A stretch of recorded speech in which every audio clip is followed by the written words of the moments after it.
there and welcome back to Don't Open That Door. Come along with our triumvirate of terror as we descend into darkness, hurtle into horror, and plunge into peril. If you've ever chosen an ancient deity over your pregnant wife, well, you're in the right place.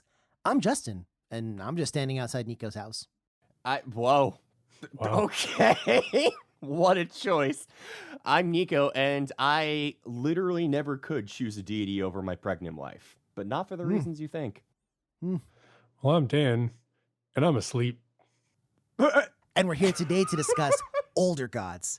This was written and directed by David A. Roberts, starring Rory Wilson as Chris, Ewan Coombs as Billy, Jonathan Keeble as the Watcher, and Lindsay Bennett Thompson as Paula.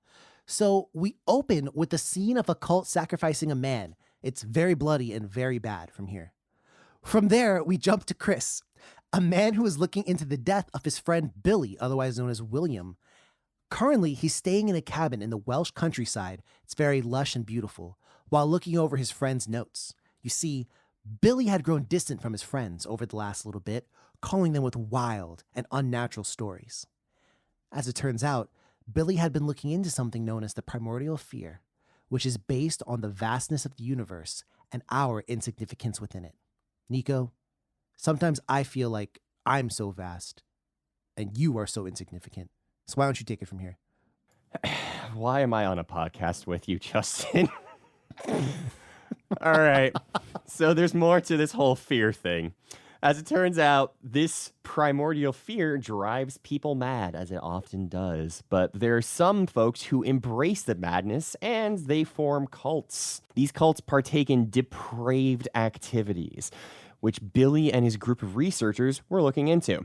The more that Chris then starts to look into Billy's research, the more he gets these extremely troubling dreams.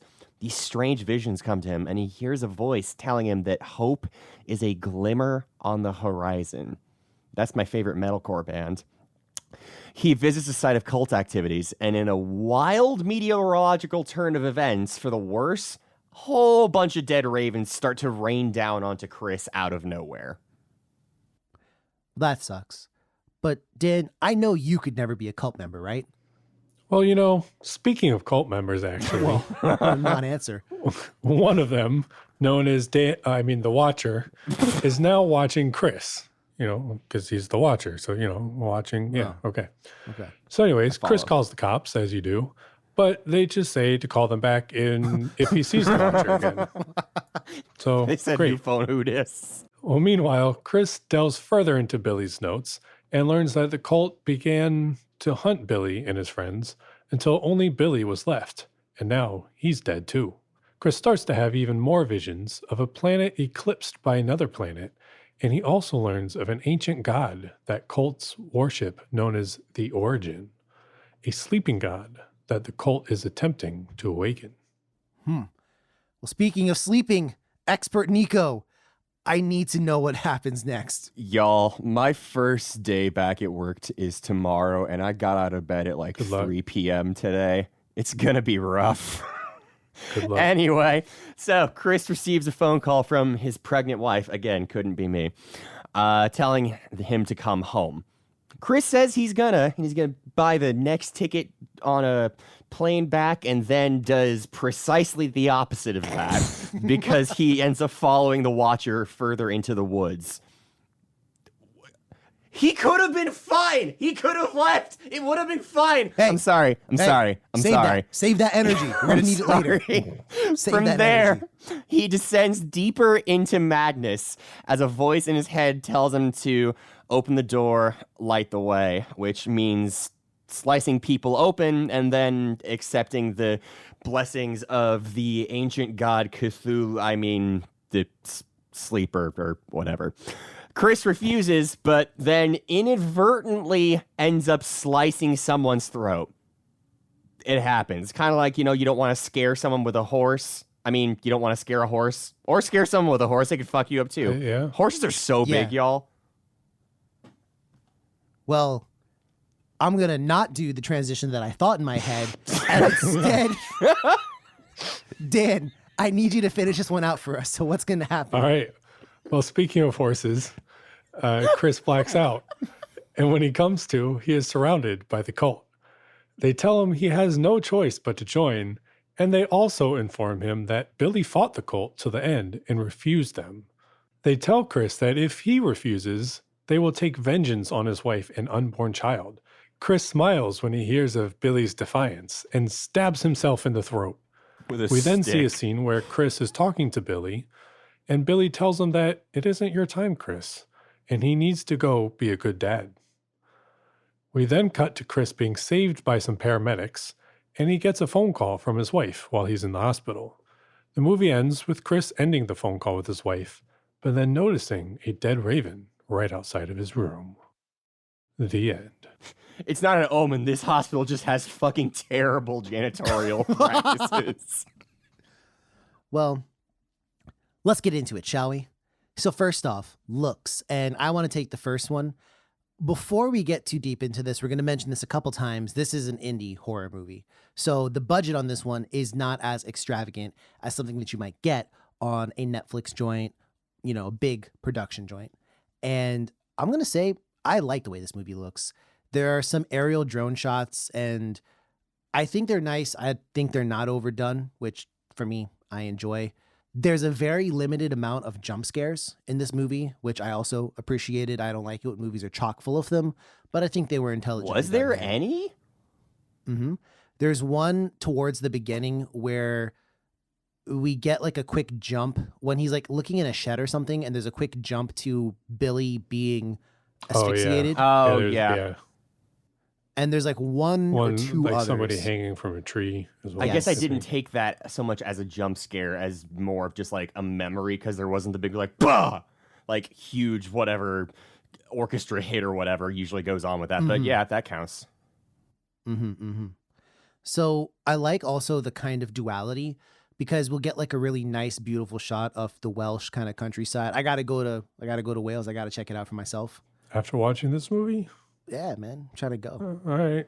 It does But look really also- pretty. I'm not gonna lie, like really also- gorgeous. It does, yeah. True.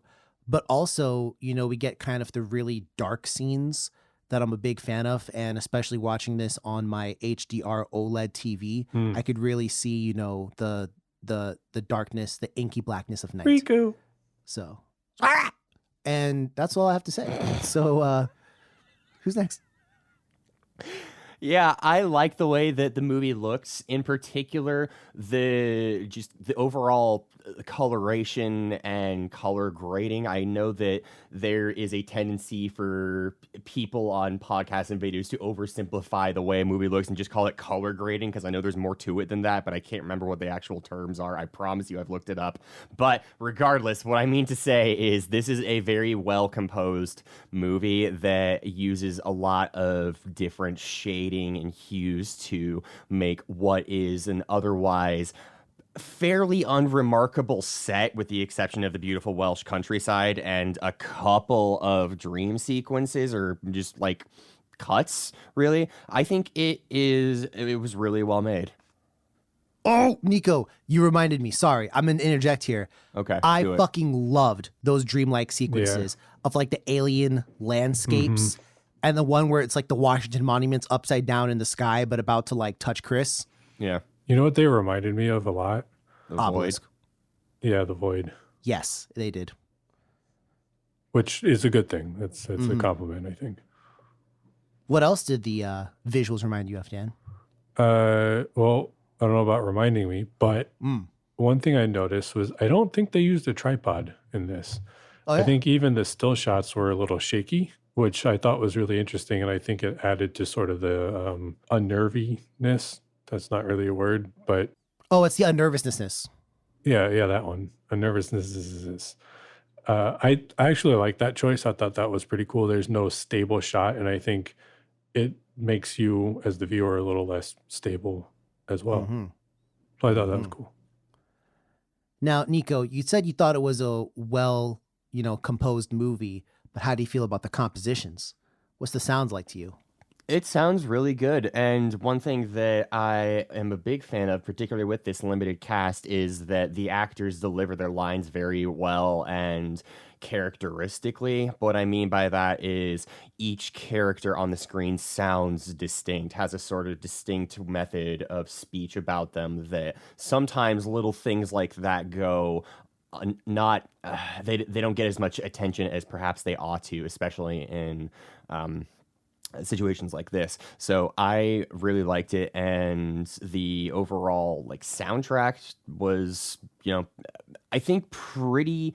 I don't want to say standard fare for the genre, but like it sounds good, and I don't really have too much else to say. But I'm hoping you two do. Well, it's funny. You said that they delivered it like pretty well. I thought you were going to say pretty Welsh because I'm in Wales. But anyways, the only thing I'm really going to add in here is I thought that a lot of the sound effects and the backing score was total Justin bait because, as listeners of the pod will know, I'm a big fan of the drones. And there were like drone shots, and then there was drone shots, and then like droning noises too. And I was like, oh, drones on drones. They're really kind of spacey, atmospheric and spacey, which is fitting because it's a cosmic horror movie. Whoa. And there's a whole lot of space in the Welsh countryside, I guess. Yeah. Yeah. Hey, there you go. But I will also say that I think that kind of sound, those particular cold, airy synths, Dan, note that down for future projects. Okay. But I think that those particular synths are becoming more and more present in modern horror, and I'm all for it because I love the way they sound personally. And I think they are a good alternative to an orchestra. Definitely But agree. Dan, what's your thoughts? There are two things I was going to mention. One is what you said, Justin, the drones and atmospheric kind of soundtrack. And here's where I'm going to contradict myself a little bit, and I am aware of that.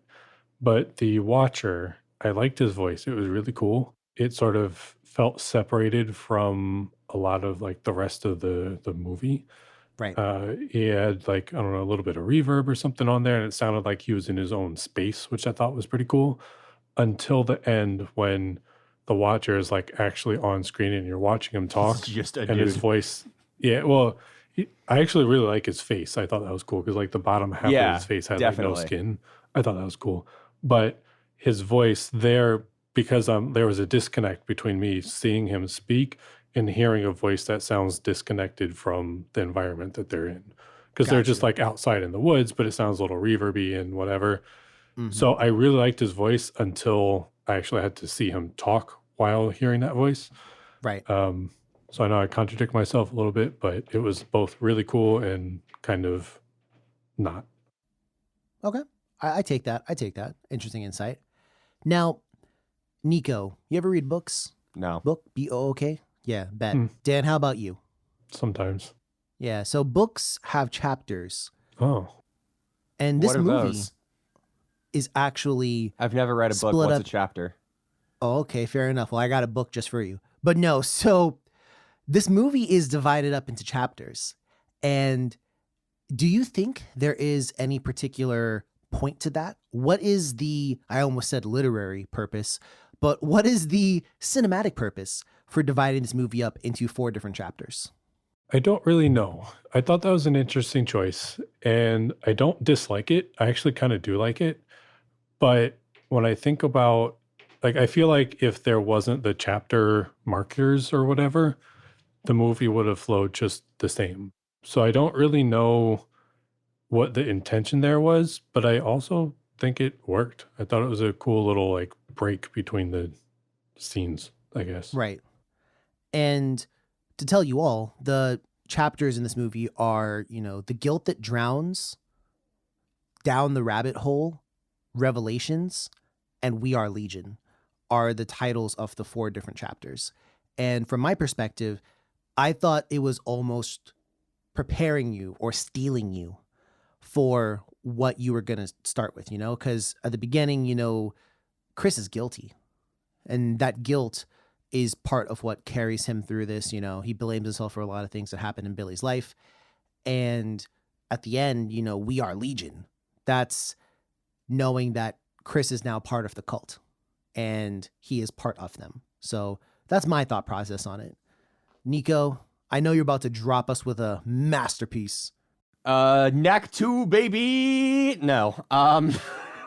For all my Donkey fans out there, I agree with what you were saying there, Justin. I think it is something that helps a lot with the pacing, which this is already a shorter movie than some of the things we reviewed for the podcast at like under hour and a half. So cutting it up into these segments makes it have a much more fluid sort of presentation. And combining that with the sort of pursuits that Chris is undergoing, I feel as if it almost has, I don't know if I could say a parallel, but sort of, yeah, fuck it, a parallel between him going and pursuing what happened with his friend and this sort of process by which he's doing his own little research, and then the movie's events on top of that sort of go and also mirror those themes. And we're going to continue with our analysis because this is a very scholastic podcast that we're on.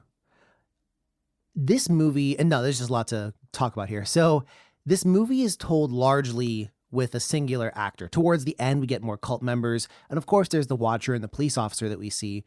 But largely, it's just Chris and voices, namely Billy's voice, where we kind of learn a lot from seeing Billy and his narration. So what, I guess, do you get from that? And how does that make you feel as a viewer, seeing mostly only Chris and shots of the dead Billy talking, and also the fact that a lot of information, a lot of what we're told is not actually from seeing things on the screen, but rather a kind of researcher telling you a harrowing tale. How does that make you feel as a viewer? Honestly, I actually kind of liked it. I liked hearing the story through Billy, and then Chris is kind of mirroring that a little bit. You know, like a lot of what we learned from Billy, Chris discovers a little bit. Like he'll be going out adventuring in the countryside or something, and Billy will be talking, and then we'll see things that line up with what Billy says. And I thought that was really cool. And that to me added some kind of tension there a little bit. And I just thought it was a really cool kind of vibe. It was almost like it's sort of a different take on the whole like two timelines kind of thing, because it is two timelines, but they're happening at the same time and they're kind of the same timeline sort of. But I enjoyed it. I see. Nico, from on your perch on high, how did that feel to you?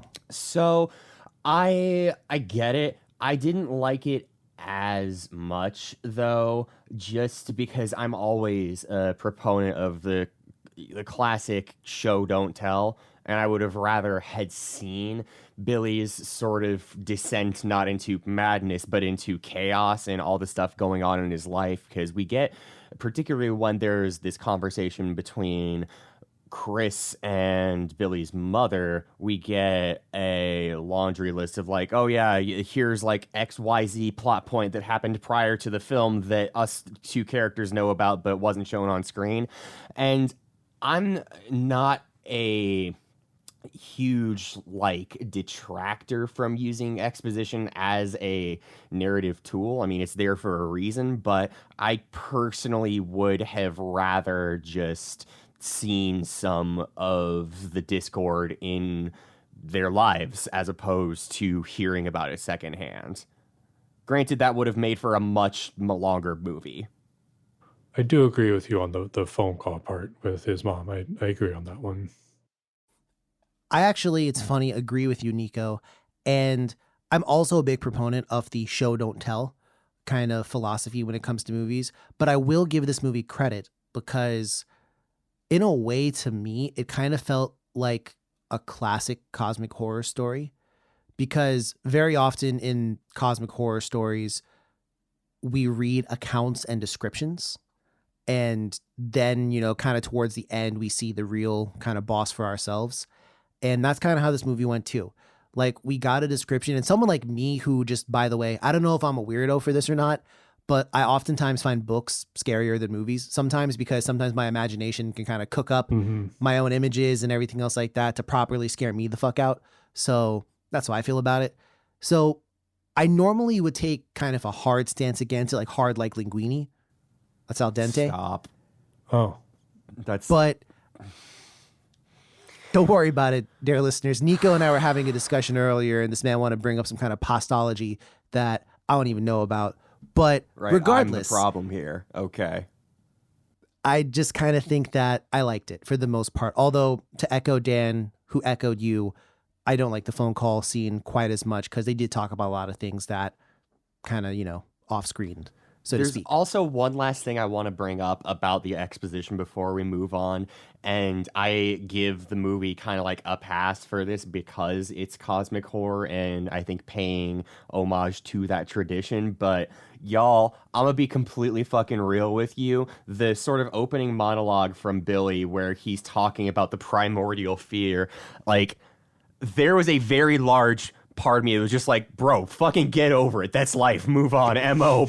Like, I'm sorry you just discovered nihilism and existentialism and have these friends on Reddit who are super excited to talk about nothing and how life is meaningless and it's all just one big farce. But, like, go have a fucking panini or something. Go take a walk. Pet a dog. Smell some flowers. Call your mom. Like, grow up.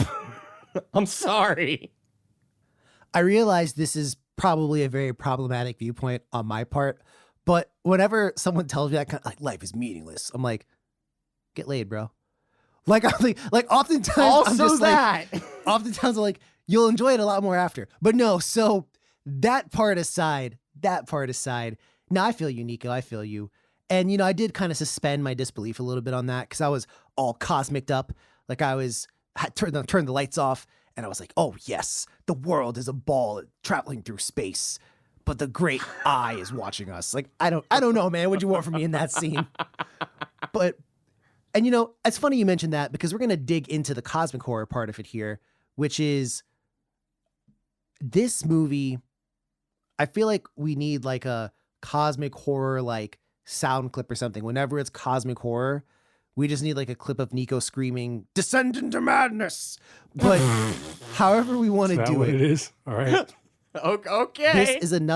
This is yet another cosmic horror movie we're reviewing on the podcast. We've said it before. We love cosmic horror here. How did this movie portray cosmic horror? And do you think it was a good portrayal? I think it was a pretty good portrayal. To me, it's classic cosmic horror. Like, it's just straight up cosmic horror. Sometimes we watch ones that are like cosmic influenced or like it's cosmic horror, but it also does this. But this one to me is just straight cosmic horror. And I thought it did a pretty good job of encapsulating what a lot of cosmic horror is. And like you mentioned before, Justin, like I loved the space god scene things, like the dream sequence things. Those were really cool. And like the symbol that the cult carves into people, like that's just it looks exactly like it should look for a cosmic horror cult worshipping a sleeping god, I thought it did a pretty good job. I think one thing that I also really liked is they gave you information without giving you too much information. There was the whole, well, we slice people open because, our cult thrives on chaos and, destruction, and doing that opens up a door to light. And the more light we can one day awaken the sleeper. And IMO, just based on the kind of classic cosmic horror lineup, I think they perhaps merged two gods here. But either way, Cthulhu and Azathoth. yes. Well done, Nico. Can we get a round of applause? A little round of applause for Nico here. Thank you. Well You're done. welcome. You picked You're up welcome. very, very well done. But also, Nico's the one who introduced me to cosmic horror, so kind of a teacher student here. But no, so regardless, I liked it, and I think that oftentimes we see cosmic horror with a twist, like Dan was talking about. I think every now and again it's good to see just like a regular vanilla, okay, yeah, like doggy style, cowgirl, flying lotus. It's all great, but sometimes you just need the missionary every now and again. You know what I mean? So I'm here for it. Nico, how about you? So I do agree with what you two have said, but I have one problem scene in this movie. It's Problematic. Where dude, it's not problematic. It's just kind of silly. It's the part where Chris is just very passionately arguing at a door. Oh yeah, for like his 5 to 10 minutes, and it looks like a fucking Limp Bizkit music video from the 2000s or some shit. Limp Very tonally discordant with not even the rest of the movie, but just the setting. You know, we've got this, like we've mentioned, really intense dream sequences. We've got the beautiful countryside. It's all picturesque. And then we have just the protagonist staring at a door and pointedly yelling at it while the watcher is like talking to him. Like, any other blocking or scenario or just placement for that conversation would have been better. IMO. Yeah, I can see that. Fair points made. Now, I want to ask you real quick, the ending, thoughts on it? Because I'll tell you this, they were losing me because we went from this kind of like cosmic thing and there was a cult and you can't escape us. And then all of a sudden he's talking to his bro, Billy. It's a safe place surrounded by white light. And I'm like, what is this? The Redeemer will save us, Billy. Pretty much. That was the vibes I got from it. Yep. And then Billy was like, it's not your time. And I was like, Jesus Christ. Not really, but maybe. And then I was like, what's really going on here, man? And then they got me back at the very end because he's in the hospital room and then there's a dead raven there. And I personally think, I'm going to throw my stamp down here, that he wasn't talking to Billy at all. I think he was talking to the ancient god or an avatar thereof. And I think that was a blessing for him to come back. The god didn't want him to die. And that's why we see the raven outside. And I think he's still connected to the cult and he will not escape. What do you guys think? I didn't like it. Oh, that's fair. That's fair. It felt just too hokey to me, and then afterwards to have the scene in the hospital where suddenly we've just got another dead bird on the floor, it felt like, what was the point of this previous scene to me? So like, I wasn't fucking with it, I'm sorry to say. Hey, listen, sometimes, you know, you get a hot dog and you got some condiments. But what's the point of condiments if the hot dog ain't right? Dan, what do you think about the ending? I also don't really like the ending. Fair. It was, I pretty much agree with Nico. It was kind of hokey, and you know, especially when he's like, "It's not your time." I kind of rolled my eyes at that part. I feel like that's like an overplayed line, you know. It is. And then especially he comes back to the hospital, and the cop from earlier is there. And early in the movie, I don't know if I'm the only one who got this, but like, I feel like they were alluding to the fact that the cop may be part of the cult. Oh, yeah, straight up, bro. Yeah. 100%. And it was like, oh shit, is he part of the cult? And especially when I kept thinking about it, I'm like, oh damn, like, how do these cult members keep tracking down these people? They must have like members of the cult like in all parts of society and everywhere.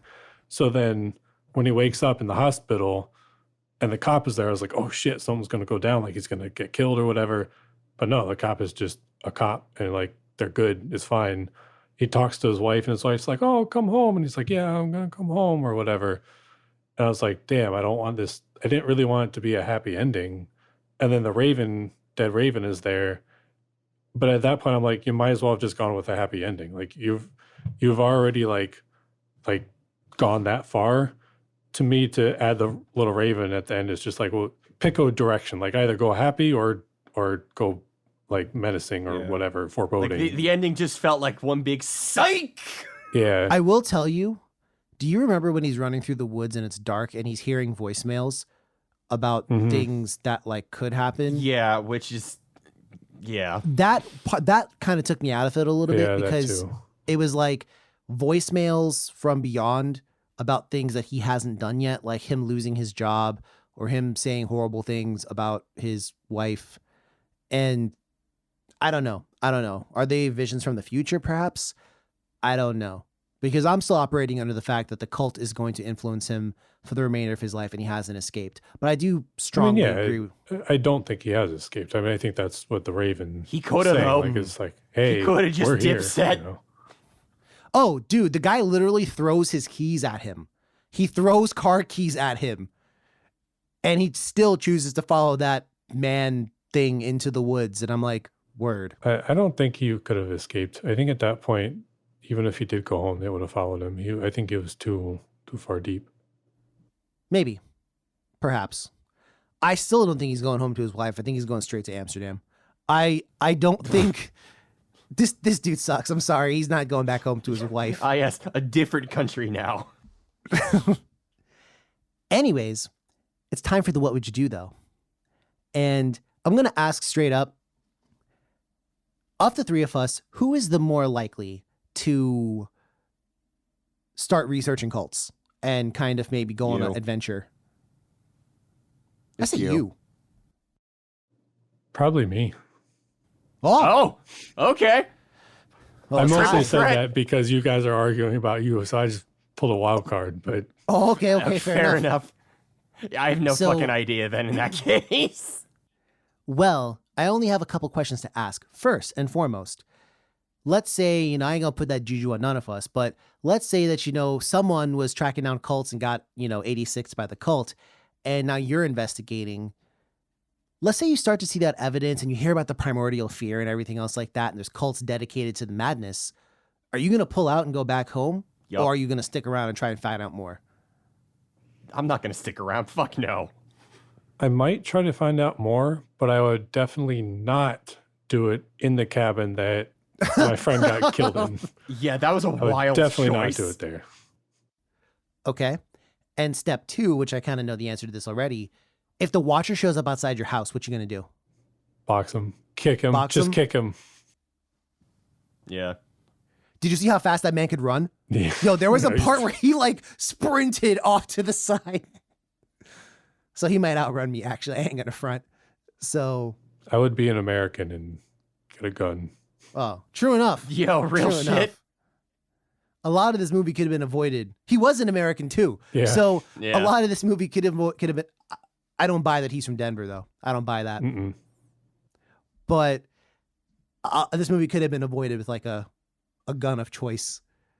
Like he could have been sitting there with a shotgun and just I don't know. What could they do? Nothing, really. Fair enough. And I guess just as a last talking point, perhaps a serious one, there is something to be said about the embrace of nothingness and the Go quality eat a of the- panini. Call your mom. Call your mom. Yeah. Get laid. Grow up. Okay, and with that, we're going to the. That's how we defeat the cult and Cthulhu and everyone else involved. Just someone comes up really, yeah, blah blah blah blah blah blah, and then you're like, eat a panini, you fucking lame, brother. Eat your vitamins and say your prayers. Gotta get that good fiber in there so you can be regular, brother. If it don't sound like what macaroni, you don't want it. But regardless, moving on. We're talking Let's talk about some paninis, critic of reviews. course, and nothing Of course. else. So this does not have a Rotten Tomatoes article attached to it. However, there is, of course, IMDb, because IMDb is IMDb. So this has a 5.2 out of 10, and through the powers of Okay, mathematics. fuck. I guess we're not gonna Yeah, I guess. guess we don't get a guess. Wait, All right. I lied. Wrong movie. What do you guys think? What do you guys think this movie has? I think it got a 52. Do you really? Yes. Dan, how about you? I'm gonna say a 53. Yeah, so this movie actually has a 6.7 out of 10 on IMDb. Trick Fuck is you, wrong with motherfuckers. you? No, I'm playing. It has a 5.2. I totally fucked that up. So, dear listener, I'm sorry. That was anticlimactic on my part. After 600 episodes, I fucked it up. But the movie has a 5.2 on IMDb, which translates to a 52 out of 10 out of 100. And Yo, this movie's so good. I want to know your thoughts. What rating would you give this movie? I'm gonna give this a 520. Shut the fuck up, please. I would give it, I'm going to say it's 72. I thought it was a good movie. I did enjoy it. There's definitely some plot points that I didn't totally agree with, and it's definitely an indie movie. But as far as like, I think it had a good heart. Like, I think they did a lot of stuff right, and the core of the movie was right. So I don't want to go too hard on it. I think 72. And I'm also just a slut for cosmic horror, so that helps too. But I enjoyed it. I thought it was a good one. Yeah, absolutely. I mean, I am all about that cosmosy. You know what I mean? So I for sure liked this movie. And I would probably give it a 78. I give it a Stop. 78 out of 100. I think that, like Dan said, the movie has heart. And to be blunt, I would love to see what this director could do with a bigger budget, to be honest. Same. I would love to see it. If the director could do more with those like alien scapes, that I'm sure with the budget that was available, probably couldn't do a crazy amount with that. But with a bigger budget, maybe you could.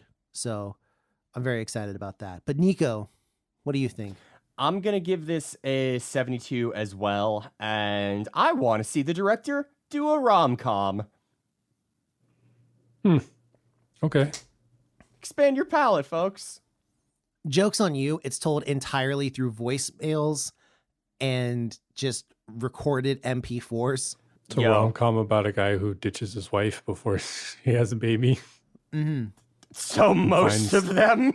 Find some other girl. I don't know. You know what's funny? You know there is kind of a cosmic horror rom-com that we should all watch. You're shitting me. It's called Spring. It's very good. Huh. It's very good. All right. Sure. Yeah. Anyways, maybe I should recommend that next time we talk about movies. Anyways, it's time to put our tentacles on the table, so to speak, and let's see.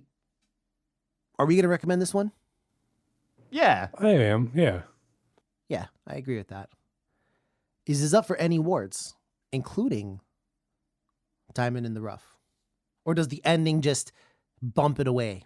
I hesitate to include it because of the ending, yeah. But it's still really good. Like, purely for the fact that this is an indie film, I know I only gave it a 72, but like, think of it as like a 72 plus, if you will. Yeah, I don't think it quite gets Diamond in the Rough. I would put it at like Emerald in the Rough. I put it, kind of like, I agree with you. It's kind of like an amethyst in the rough, which means it's not going to get it, for the record, listener. We're just messing around. But we're not going to give this one Diamond in the Rough, but we do recommend it. So by all means, check it out. It's at least an interesting watch. And if you're into cosmic horror, I say it's worth a watch too. Absolutely. So we want to know your thoughts though. And we want to know if you've descended into madness at all. Hit us up.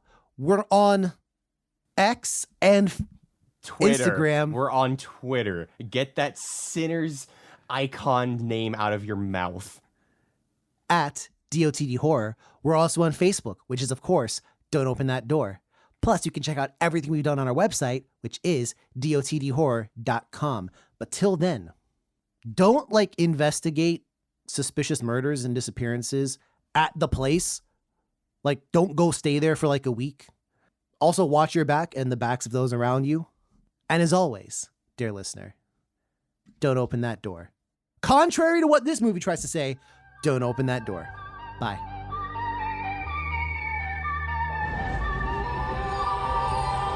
Oh, yo, Nico, by the way, I got some food the other day and my receipt order number Yeah. was 69. I told Nan. Hell yeah. Love that for you. Yeah.